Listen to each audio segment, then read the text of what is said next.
What's up, everybody? It's your boy Jamel back with another embroidery video. Y'all see the SC1900 sitting back there, ready to go, ready to embroider this Mardi Gras Mask design that I got right here. And if you're new to the channel, make sure you hit that subscribe button. Make sure you hit that like button for me. And I have one more Mardi Gras design to do. So if you hit those two buttons, make sure you hit that post notification bell so you can get a notification of when I put my new videos up. So this is the Mardi Gras Mask design that we're going to be doing. This design is up on my Etsy page right now. You can go buy it right now, or you can wait till the video is over so you can see exactly how it's going to stitch out on your machine before you purchase it. But the link is in the description below to go to my Etsy page, purchase this design, rock out, make you some Mardi Gras towels, some hats, make you some Mardi Gras shirts, make some money, alright? So, without further ado, we're just going to get to the video, and it's going to be a quick video. I'm going to speed my videos up so they can be like under 10 minutes and see how that goes. And y'all let me know in the comment section if you like the fast videos better than the longer videos, and we're going to go from there. So,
Alright everybody, that's the end of the video.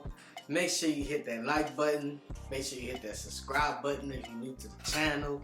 If you like what you see, leave a comment. And let me know what y'all think about the fast videos in the comment section. Do you like the fast videos better? Does it get to the point? Let me know. Also, make sure you go to my Etsy page to purchase this design right here. It's on my Etsy page right now. Go get it. Put it on some hats. Make you some Mardi Gras 2021 towels. Half at it, everybody. You know. So the design came out pretty good. Came out perfect. This is exactly how the design will stitch out on your machine when you purchase the PES file off of my Etsy page. It's a 4x4 design size. It fit a 4x4 hoop. So if you have a 4x4 hoop, like a SC600, PE800 has the 5x7 hoops. The SC1900 has the 5x7 hoops, but you can buy a 4x4 hoop, or you can just use your 5x7 hoop and put it in there, and you can kind of line them up and make like 3 of the same design. So if you want to do it that way, go ahead and do it that way, so you won't be doing one design and you have to change it again. So that's the video. Hope y'all enjoyed it. Please, please, please, if you watch the video, hit that like button, subscribe to the channel. I got one more Mardi Gras theme embroidery design to do, and that video is going to be coming soon, so be on the lookout. Hit that post notification bell and subscribe so you can know when that video goes up. And I'm out of this thing. See y'all next video.